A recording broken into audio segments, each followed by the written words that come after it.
She gave us everything that we needed to be the men that you see today. She told us what we should do. She got us straight when we got out of line.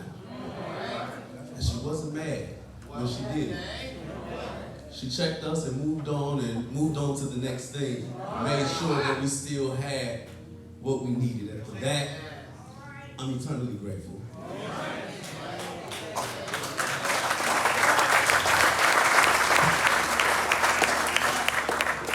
Not sure how you feel about your mother.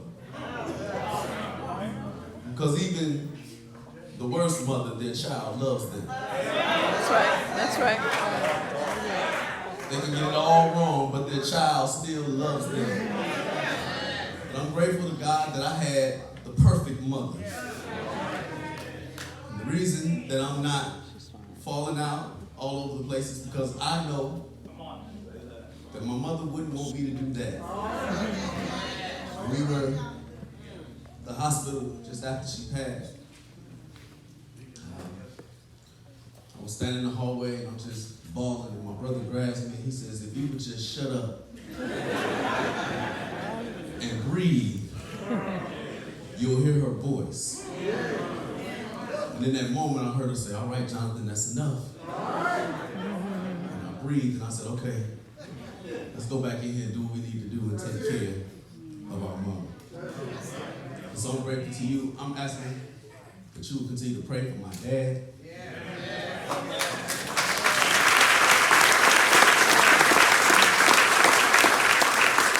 Who loved her for over 40 years. And when I say my dad loved and loves my mother, my dad loves my mother.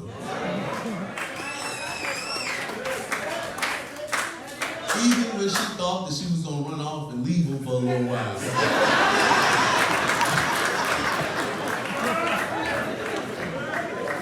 Dad went where she was and found her. And once he found out where it was, he refused to leave until she was ready to leave with him. And so I thank you, Dad, for your perfect example of a husband to his wife. And I thank you for the perfect example of walking with my mother to parent Joseph and I to be who you see today.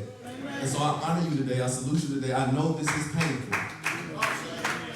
And I know we always haven't been on the same page. But I promise you, I'm going to hold you up. And now, until forever, I got you. I'm going to do all for you that Mom did for you if I can. And what I can't do, Joey going to do.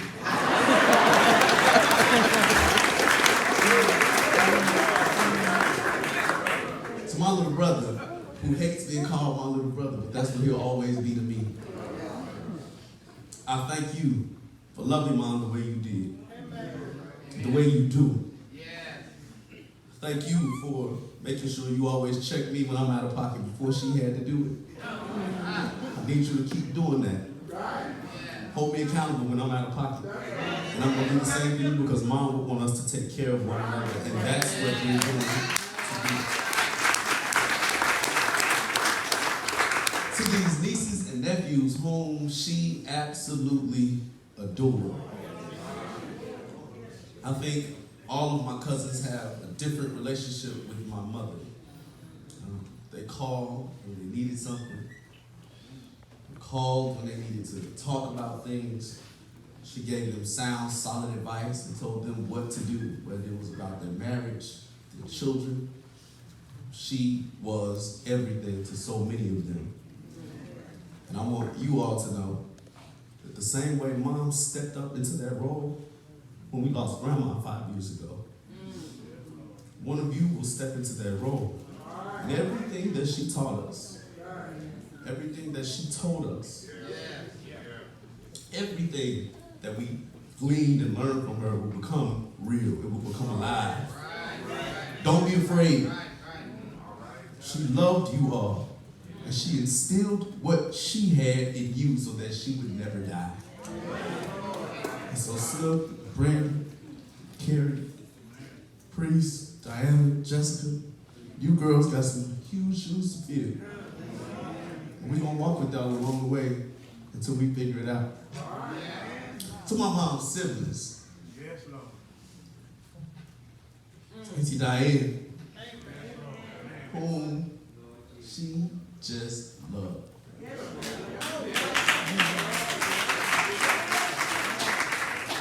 You couldn't tell my mom nothing about Auntie Diane. Even when Auntie Diane might have been wrong, my mama said, that's still my sister. And I might talk about it, but you don't get that right.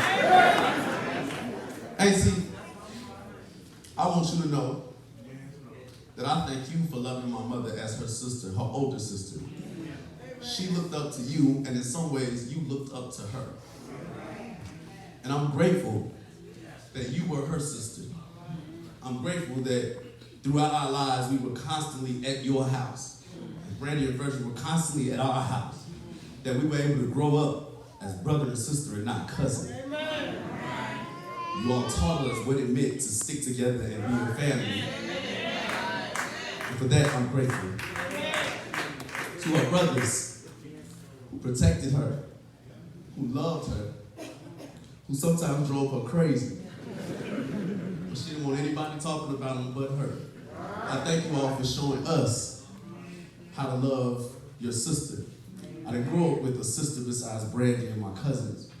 But when God blessed me with Brianna as my sister-in-law, took her as my sister. In the same way you all protected my mother, it's the same way that I'm going to protect her. And I'm thanking you for the shining example that you gave us. Last but not least, to my grandfather. Probably the strongest man in the world.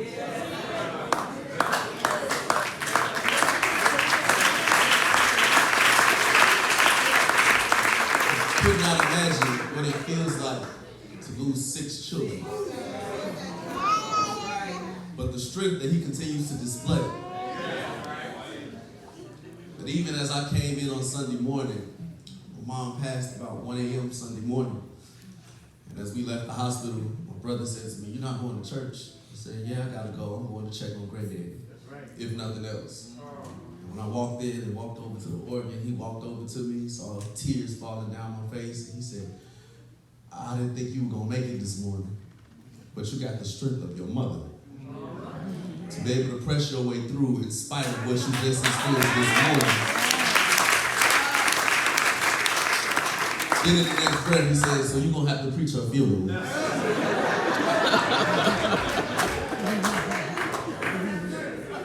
So I thank him for trusting me with this responsibility, because he has every right to stand here and eulogize what I would call his best member. She was faithful in service to New Zion City. She loved New Zion City. There was no place else where she was going to live. And I apologize for some of you are standing and have nowhere to sit. Yeah, we could have gone to a bigger place, but Gail Tenniel was not going to get me, because we moved her from New Zion City, the place where she worshiped all of her life. And so I'm not gonna, y'all forgive me, I want to eulogize my mother as her son. So, I'm going to talk about my mother. And I believe that every eulogy, every life should point us toward God. There's so many gems in this life that we can share that will point us to our Creator.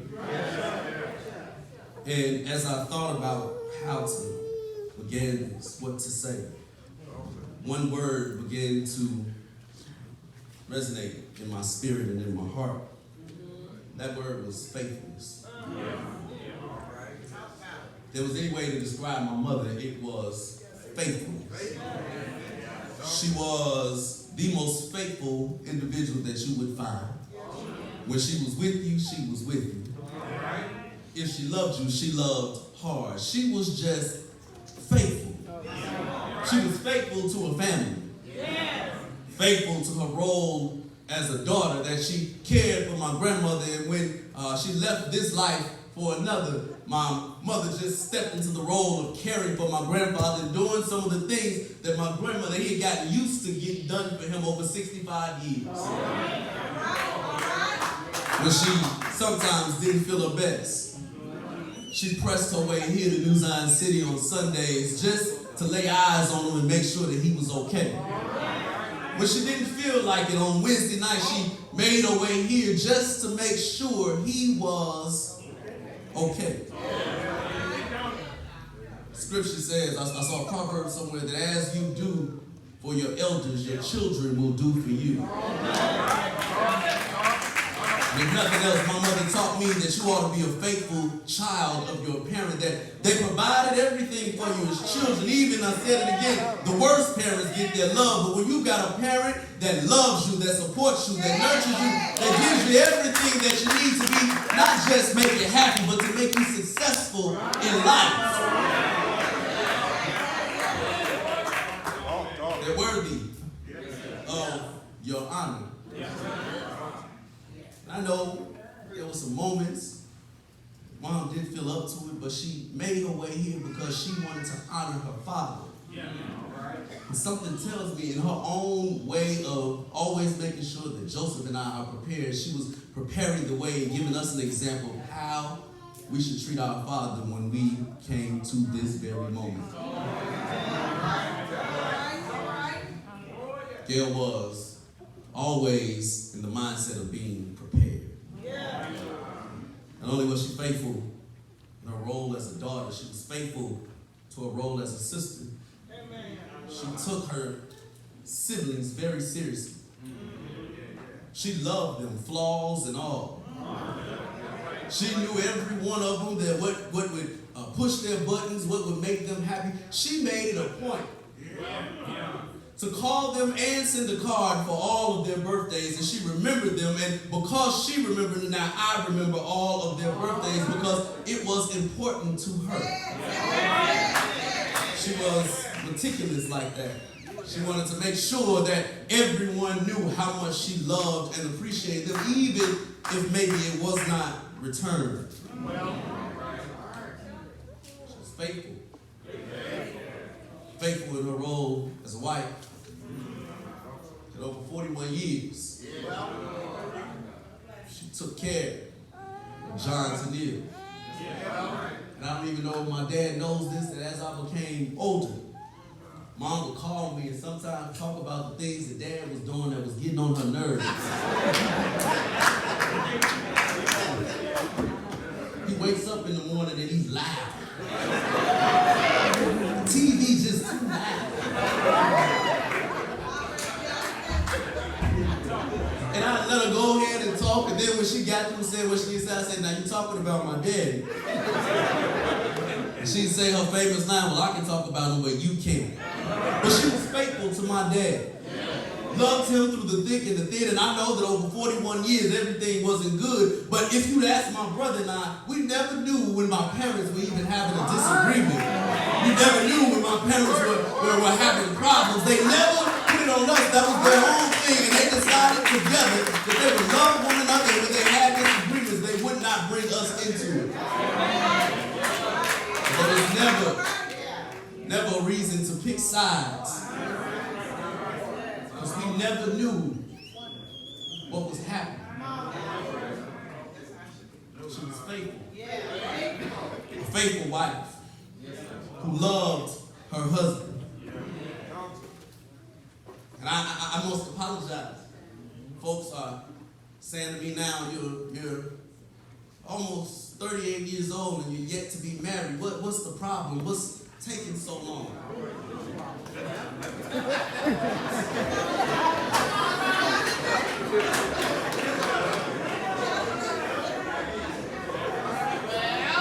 Well, you got a mother.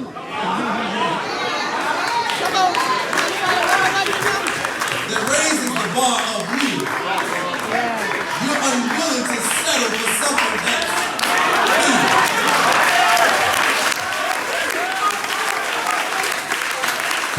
When I see how she loves my father, when I see upset. When I see how she loved my father, there's a certain level of expectation that I've got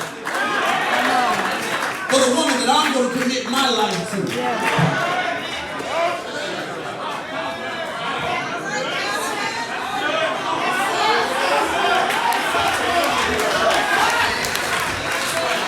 So excuse me if I've got some expectations. Because what I experienced was the perfect wife. She was faithful to her role as mother. I think my mother's greatest joy was Joseph and I. Joseph and I think, spent a lot of time vying for mom's attention. But it never felt like she never had enough attention for me or for him. I'm not sure how she did it. As I've been talking with her friends and her colleagues and her family members, all of them have shared with me the things that she's done for them. How they relied on her, how they called her in their time of need and she was always there, how they would just show up in her office and need counsel and she stopped what she was doing and tell them, you know, you should do this, or very sternly say, that's foolishness. What are you talking about? You need to get yourself together and do this and figure it out. But she always made time for my brother and I. Remember, my mother decided that she wanted to change careers. She moved from human resources to education. She was working full time, 9 to 5, catching the train downtown to the State of Illinois building. She was enrolled in school full time in Chicago State, working on teacher certification and a master's. And I never recall us going without anything. I never recall her driving us through a drive-through every day that she had class, but there was always something prepared for us to cook before she went to class and we went to whatever daycare or however we figured out whether dad was with us or not. There was always something to eat. And I'm trying to figure out how is it possible that with 24 hours in the day, this woman has time to take care of a house, has time to work full time, has time to go to school, has time to write these papers and get all that she does. And let me tell you a secret, as she was working on that master's, she received all A's in every class.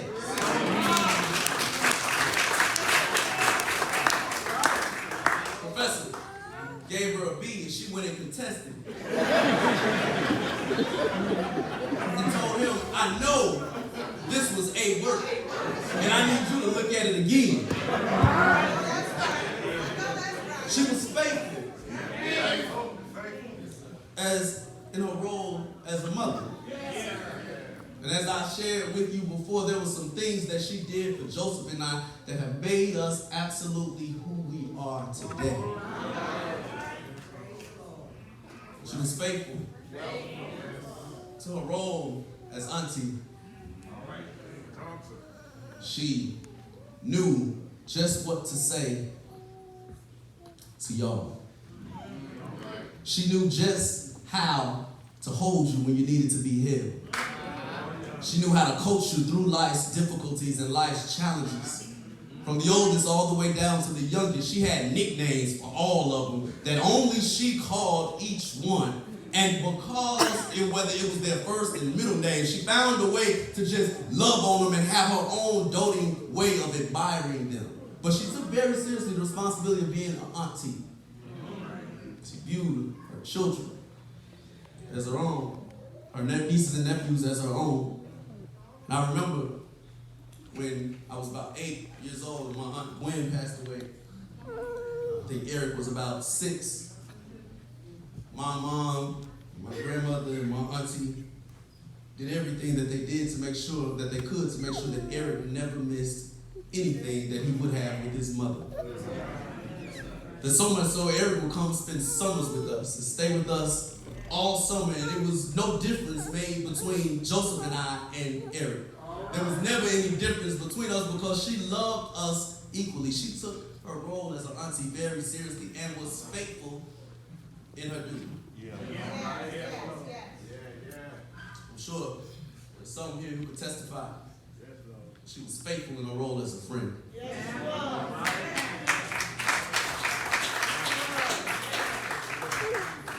Friendship was not something that my mother took kindly, took lightly. Friendship was not something that my mother dabbled and played around with. If you were her friend, you were her friend. And you didn't have to talk every day. You didn't have to call every day. But if something was going on in your life, she was going to show up and let you know that she had your back. I see one of her oldest friends, Wendy, whom she always called Wendy Rose. They've known each other since they were about 11 years old. And while there may have been some gaps in the time that they talked, when they finally talked, it was as if no time had lapsed. Wendy is my godmother, and there's nothing that my mother wouldn't do for Wendy, and I believe there's nothing Wendy wouldn't do for my mother. I look at Miss Edna Brown, who was her mentor when she was a student teacher at Morgan Park. They developed this friendship, and Miss Brown leaned and depended on my mother leaned and depended on her, and every time my brother and I had something, whether it was graduation, my ordination, my installation, Miss Brown and her sisters were there to check on their nephews and their sister.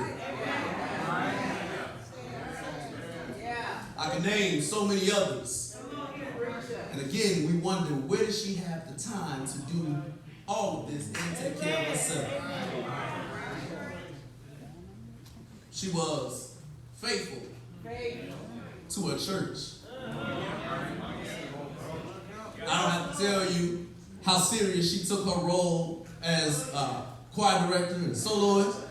She stopped them sometimes dead in the middle of a song and say, now y'all know that ain't how that song goes. Either we gonna sing it right or we ain't gonna sing it at all. And she made sure that we got it right. She was serious about leading and ushering people into the presence of God in worship. It's a role that she took seriously and that she held heavily on her heart. Not only was she faithful to the choir, but she was faithful in her giving. I would imagine if you looked at the financial records of New Zion City Missionary Baptist Church, one of its top givers is Runnels. She gave us the example of what it means to give. Give when you got it. And if you got a little bit that you can give that little bit. But what I learned is through her consistent giving, she was never without.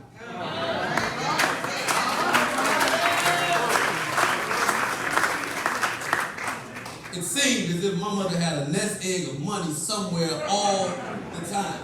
If there was not a moment where my brother and I or anybody else in our family couldn't come to her and say, Gail, I need this, Gail, and she had it and would go, and it wouldn't be a problem for her to give it. Why? Because she knew what it meant to give and to sow it right back.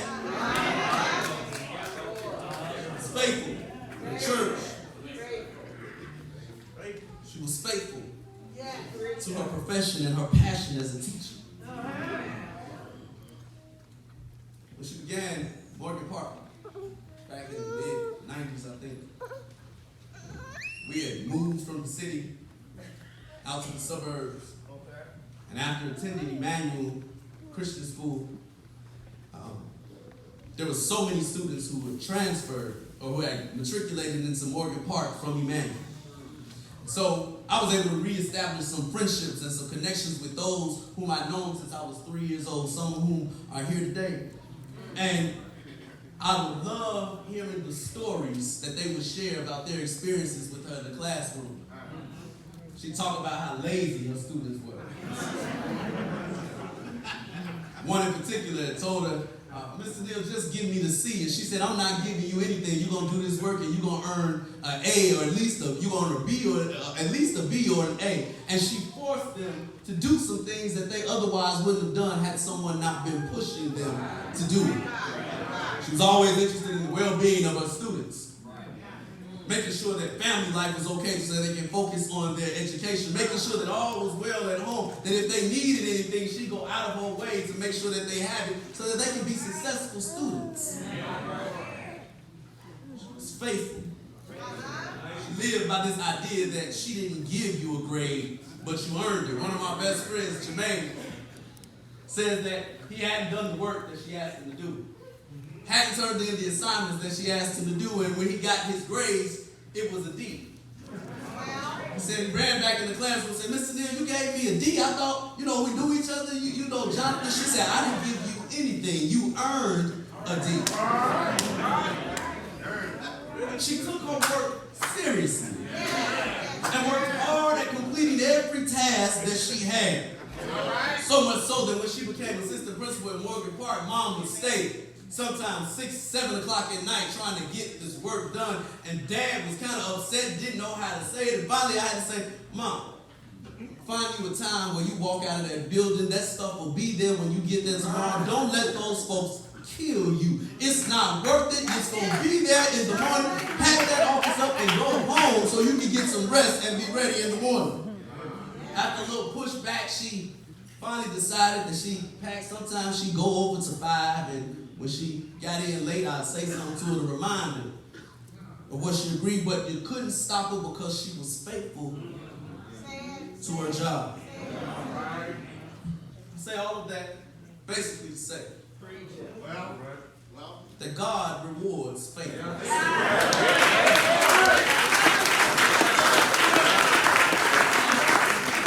The Bible tells us that God rewards faithfulness. See, you don't believe me when I'm telling you what I'm telling you. But if you look in Matthew 25, there in the parable of the talents, you see, I know my mom held all of these talents and these gifts, and she refused to bury them or to hide them, but she doubled them, and because of her faithfulness, she heard her Lord tell her, well done, good and faithful servant. Thou hast been faithful over a few things, I'll make you ruler over many things. Enter into the joy of the Lord. And what I notice about most people is that most people are either one or the other, good or faithful. But it's rare that you find those who are good and faithful. I see you don't believe me. You don't believe me if you turn to Revelation 2. He says that if you would just be thou faithful unto death, I'll give you a crown of life. She was faithful. Faithful to her God. And God was faithful to her. I know God kept God's promise. That promise that's found in John 14, it says, I'm going to prepare a place for you, that I may come again and receive you unto myself. Well, I know that on Saturday, April 3rd, 2022, that my mother was preparing herself to go to church that Sunday morning. And if I know anything about my mother, I know that she had all her clothes laid out. I know she chosen what dress she would wear. I know she chosen what shoes she'd wear. I know she chosen which purse she would carry. And I placed all of her necessities in that purse. I know that she chosen which jewelry she was going to wear. And when I talked to her about 9 o'clock that night, she said to me that she was going to bed so that she can get up and go to church in the morning. She said she had all the items that she needed to go to church. I told her that morning, I'll see you in the morning. Well, the Lord decided that night that he looked at her faithfulness and saw that it was time for Mom's reward. So in the promise of Revelation 2 and 10, God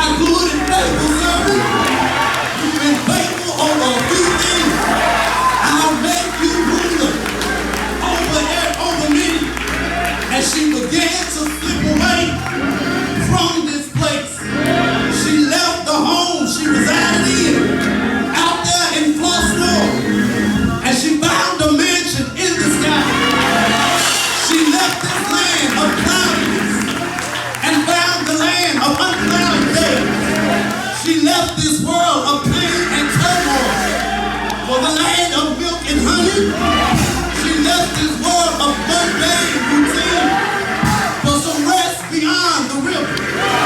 She left this world, this time moving on, for a world where she'll never grow old. She left this world of death and sorrow for a world where she'll never ever die. And I'm so glad today that God gave her to us. I'm not angry about what God has done, but I thank God for giving me the perfect mother. But I thank God for giving me the perfect mother. I thank God that He allowed her to be my mother. I thank God that she's resting in His arms. I'm sad that she's not physically here. I'm hurting that I won't hear her voice anymore. I'm hurting that I won't feel her hands anymore. I'm sad that she's not here. But I know that she'll forever live in our heart. I know that she'll never, never die. I think my brother said it the best this week. He said that she was the embodiment of Christ's love for us here on earth. And so, Mom, as I told you Saturday night, I'll see you in the morning. I'll see you in the morning. I'll see you in the morning. I'm not angry, not upset. I love you, but I'll see you in the morning.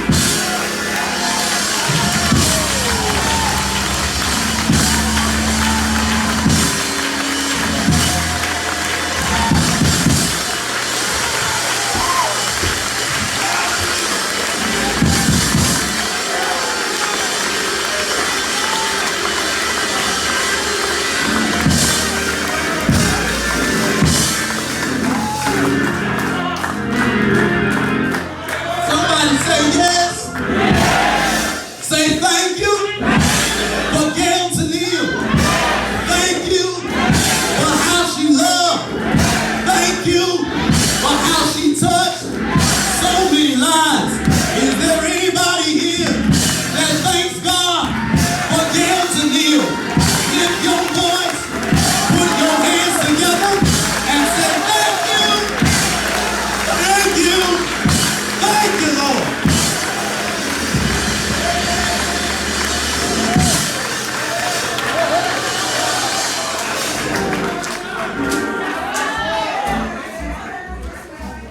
When someone lives a life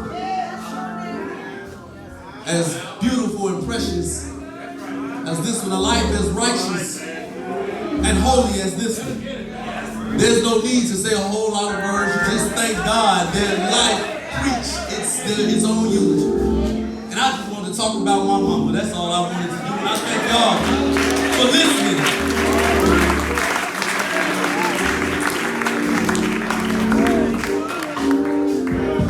As we prepare to go from this place, I want to sing this song for my mother.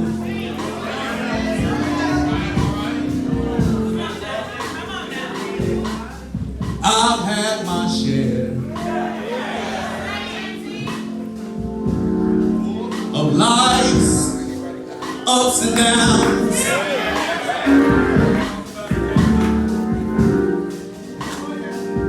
Oh, God's been good to me. And the downs have been few. Well, I guess you can say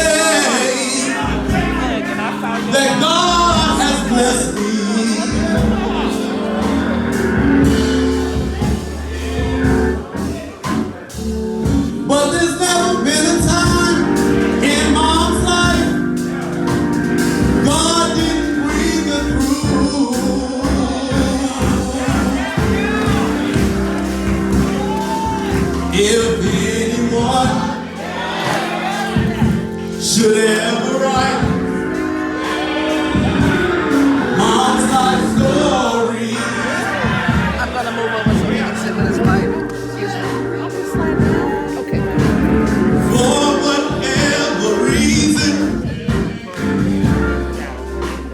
there might be.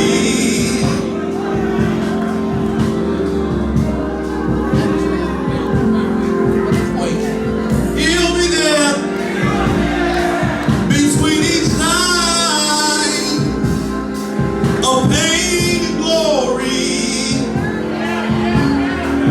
Joey, I know it hurts, but mama say it like this.